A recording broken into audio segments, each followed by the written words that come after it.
इस कहानी का अंत आपको अंदर तक हिला देगा। कहानी शुरू करने से पहले अगर आपको दिल छू लेने वाली सच्ची और क्लासिक कहानियां सुनना पसंद है तो बुक्स रिव्यू को जरूर सब्सक्राइब करें। आपकी एक क्लिक हमें और भी बेहतर कहानियां लाने की ताकत देती है। कहानी का केंद्र। कहानी में बाप बेटे घीसू और माधव हैं। माधव की पत्नी बुधिया प्रसव वेदना में मर जाती है। गांव वाले दया करके कफन के लिए पैसे दे देते हैं, लेकिन दोनों उस पैसे से शराब और पूड़ी खा लेते हैं। वे खुद को ये कहकर सही ठहराते हैं कि मरने वाले को कफन से क्या फर्क पड़ेगा। गरीबी की चरम स्थिति। जब इंसान भूख और अभाव में जी रहा हो तो नैतिकता भी टूटने लगती है। समाज की दोहरी जिम्मेदारी। दोष सिर्फ पात्रों का नहीं, उस व्यवस्था का भी है जिसने उन्हें यहां तक पहुंचाया। कड़वा यथार्थ। ये कहानी सहानुभूति नहीं मांगती, बल्कि पाठक को असहज करती है। कफन। कहानी मुंशी प्रेमचंद द्वारा लिखी हुई। तो शुरू करते हैं। झोपड़े के द्वार पर बाप और बेटा दोनों एक बुझे हुए अलाव के सामने चुपचाप बैठे हुए हैं, और अंदर बेटे की जवान बीवी बुधिया प्रसव वेदना में पछाड़ खा रही थी। रह रहकर उसके मुंह से ऐसी दिल हिला देने वाली आवाज निकलती थी कि दोनों कलेजा थाम लेते थे। जाड़ों की रात थी, प्रकृति सन्नाटे में डूबी हुई, सारा गांव अंधकार में लय हो गया था। घीसू ने कहा, मालूम होता है बचेगी नहीं, सारा दिन दौड़ते हो गया, जा देख तो आ। माधव चिढ़कर बोला, मरना ही तो है, जल्दी मर क्यों नहीं जाती, देखकर क्या करूं। तू बड़ा बेदर्द है बे, साल भर जिसके साथ सुख चैन से रहा उसी के साथ इतनी बेवफाई। तो मुझसे तो उसका तड़पना और हाथ पांव पटकना नहीं देखा जाता। चमारों का कुनबा था और सारे गांव में बदनाम। घीसू एक दिन काम करता तो 3 दिन आराम करता। माधव इतना कामचोर था कि आध घंटे काम करता तो घंटे भर चिलम पीता। इसलिए उन्हें कहीं मजदूरी नहीं मिलती थी। घर में मुट्ठी भर भी अनाज मौजूद हो तो उनके लिए काम करने की कसम थी। जब 2-4 फांके हो जाते तो घीसू पेड़ पर चढ़कर लकड़ियां तोड़ लाता और माधव बाजार से बेच लाता, और जब तक वो पैसे रहते दोनों इधर उधर मारे मारे फिरते। गांव में काम की कमी न थी। किसानों का गांव था, मेहनती आदमी के लिए 50 काम थे, मगर इन दोनों को उसी वक्त बुलाते जब 2 आदमियों से एक का काम पाकर भी संतोष कर लेने के सिवाय और कोई चारा न होता। अगर दोनों साधु होते तो उन्हें संतोष और धैर्य के लिए संयम और नियम की बिल्कुल जरूरत न होती। ये तो इनकी प्रकृति थी। विचित्र जीवन था इनका। घर में मिट्टी के 2-4 बर्तन के सिवाय कोई संपत्ति नहीं। फटे चीथड़ों से अपनी नग्नता को ढांके हुए जिए जाते थे। संसार की चिंताओं से मुक्त, कर्ज से लदे हुए। गालियां भी खाते, मार भी खाते, मगर कोई गम नहीं। दीन इतने कि वसूली की बिल्कुल आशा न रहने पर भी लोग इन्हें कुछ न कुछ कर्ज दे देते थे। मटर आलू की फसल में दूसरों के खेतों से मटर या आलू उखाड़ लाते और भून भानकर खा लेते, या 10-5 ऊख उखाड़ लाते और रात को चूसते।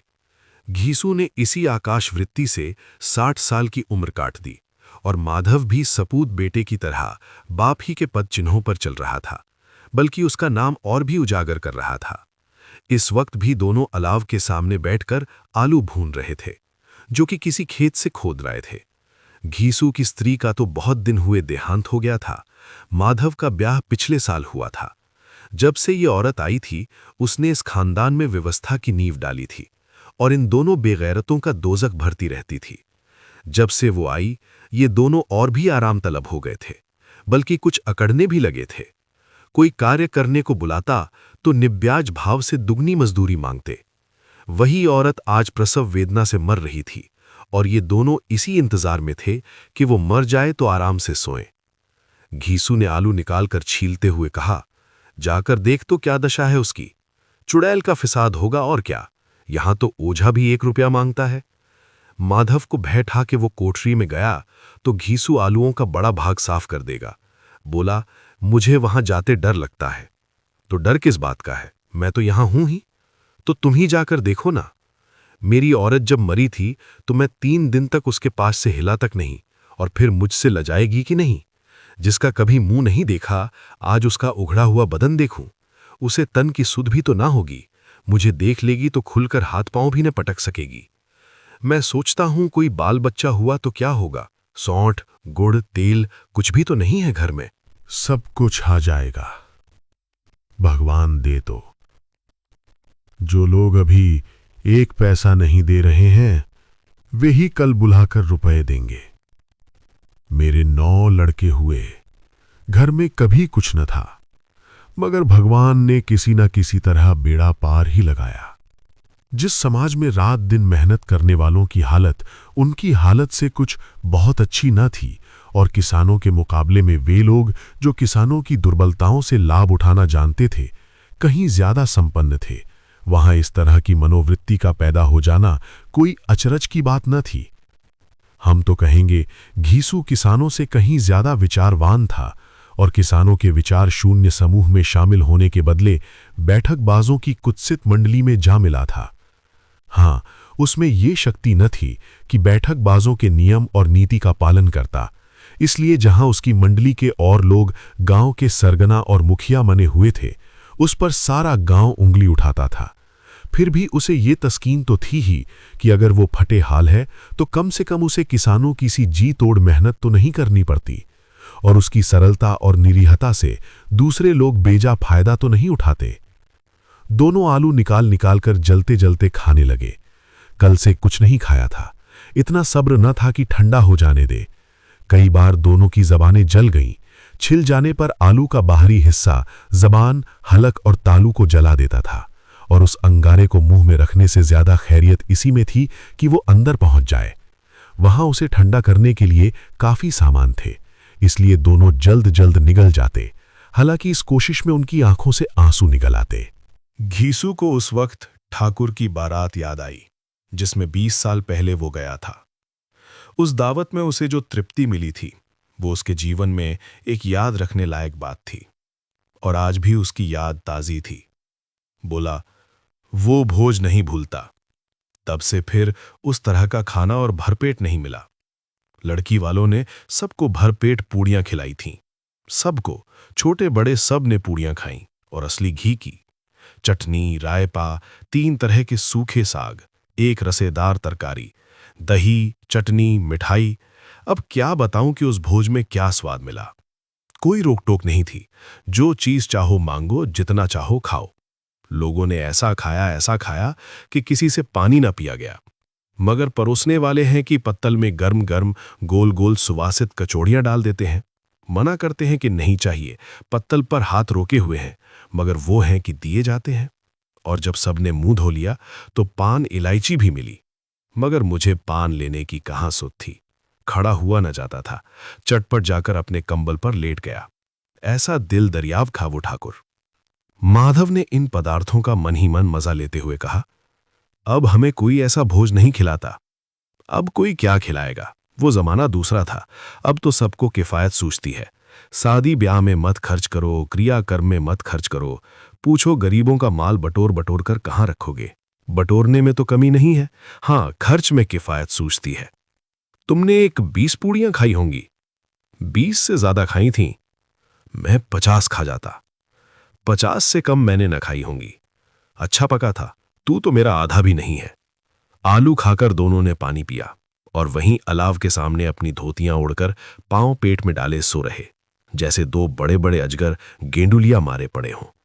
और बुधिया अभी तक कराह रही थी। सवेरे माधव ने कोठरी में जाकर देखा तो उसकी स्त्री ठंडी हो गई थी। उसके मुंह पर मक्खियां भिनक रही थीं। पथराई हुई आंखें ऊपर टंगी हुई थीं। सारी देह धूल से लथपथ हो रही थी। उसके पेट में बच्चा मर गया था।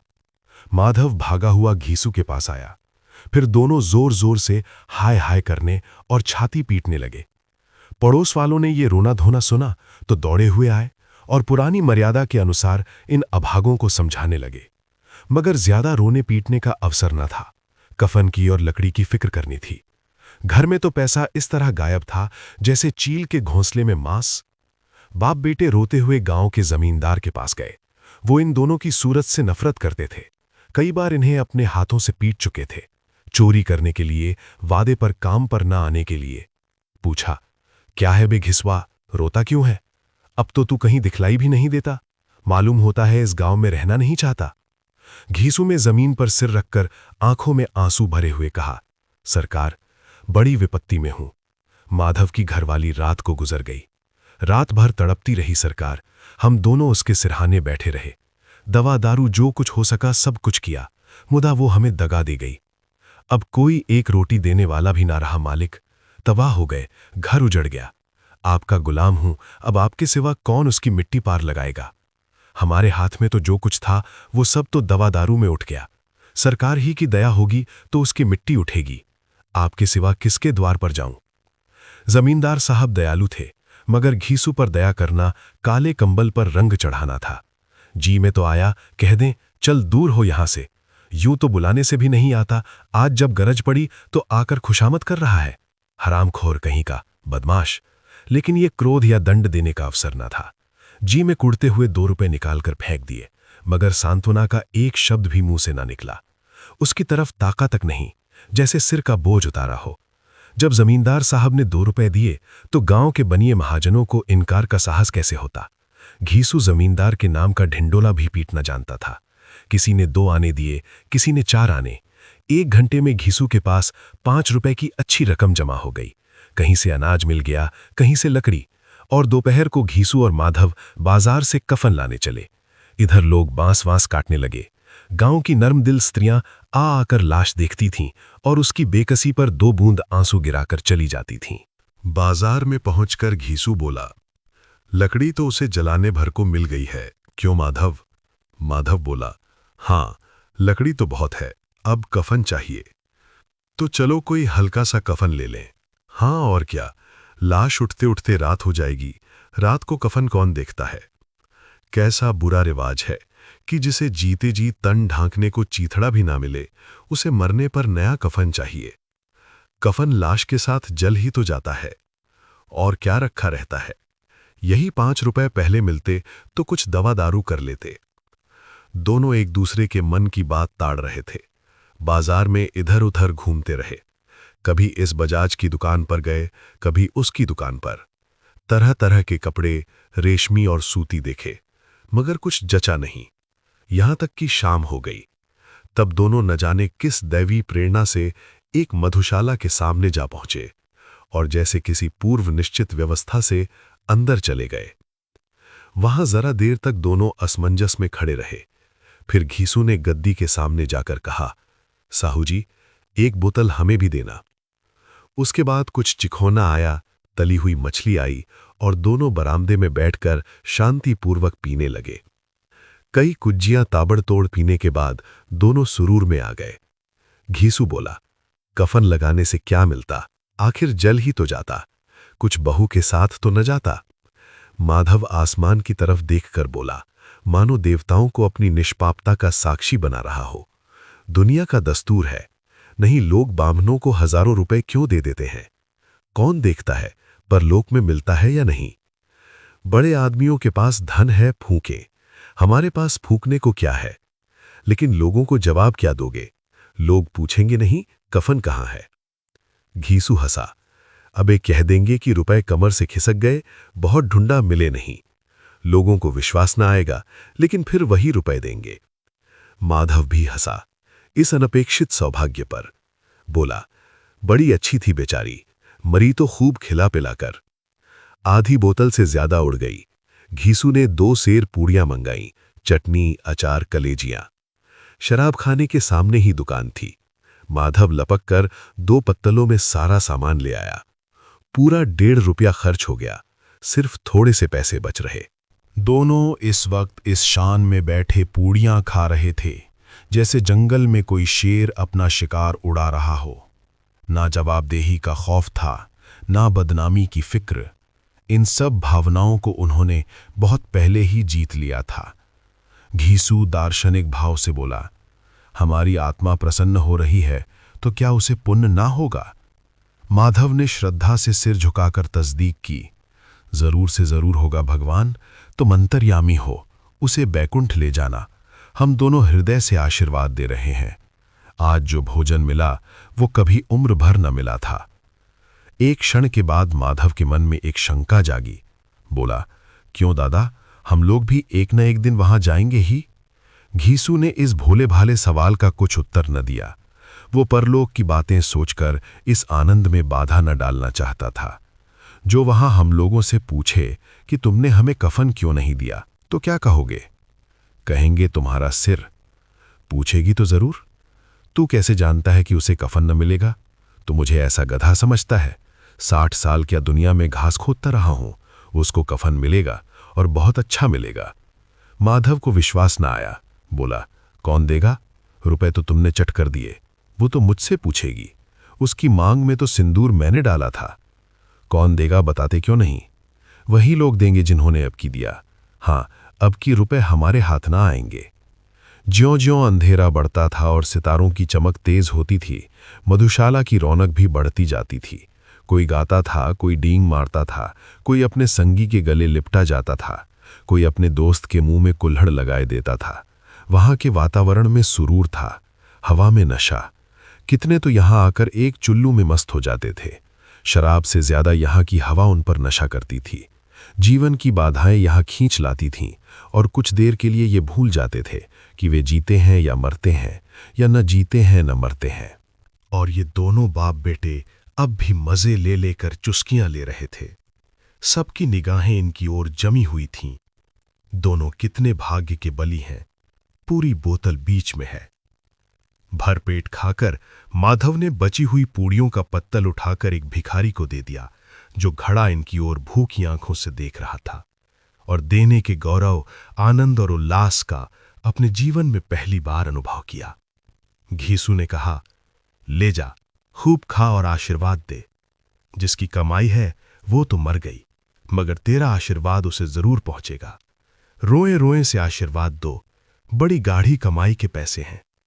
माधव ने फिर आसमान की तरफ देखकर कहा, वो बैकुंठ में जाएगी दादा, बैकुंठ की रानी बनेगी।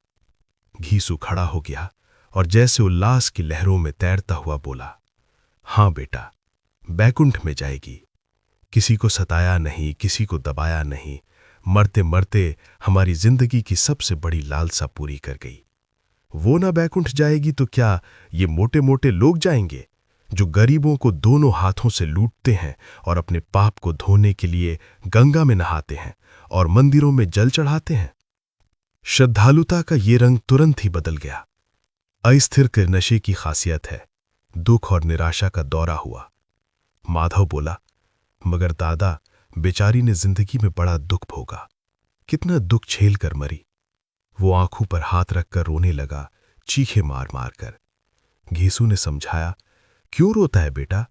खुश हो कि वो मायाजाल से मुक्त हो गई, जंजाल से छूट गई। बड़ी भाग्यवान थी जो इतनी जल्द माया मोह के बंधन तोड़ दिए। और दोनों खड़े होकर गाने लगे, ठगिनी क्यों नैना झमकावे ठगिनी। पियक्कड़ों की आंखें इनकी ओर लगी हुई थीं और ये दोनों अपने दिल में मस्त गाए जाते थे। फिर दोनों नाचने लगे, उछले भी, कूदे भी, गिरे भी, मटके भी, भाव भी बताए, अभिनय भी किए और आखिर नशे में मदमस्त होकर वहीं गिर पड़े। कहानी को यहां तक सुनने का बहुत बहुत धन्यवाद। अगर ये कहानी आपको अंदर तक छू गई हो तो वीडियो को लाइक कीजिए और ऐसी ही सच्ची कहानियों के लिए चैनल को सब्सक्राइब जरूर कीजिए। इस कहानी को उस इंसान के साथ भी शेयर करें जिसे आप समझते हैं कि इसे सुनना चाहिए। आपकी एक सब्सक्राइब हमें अगली कहानी लाने की ताकत देती है। और अगर आपका कोई सुझाव हो तो हमें कमेंट में जरूर बताएं। धन्यवाद।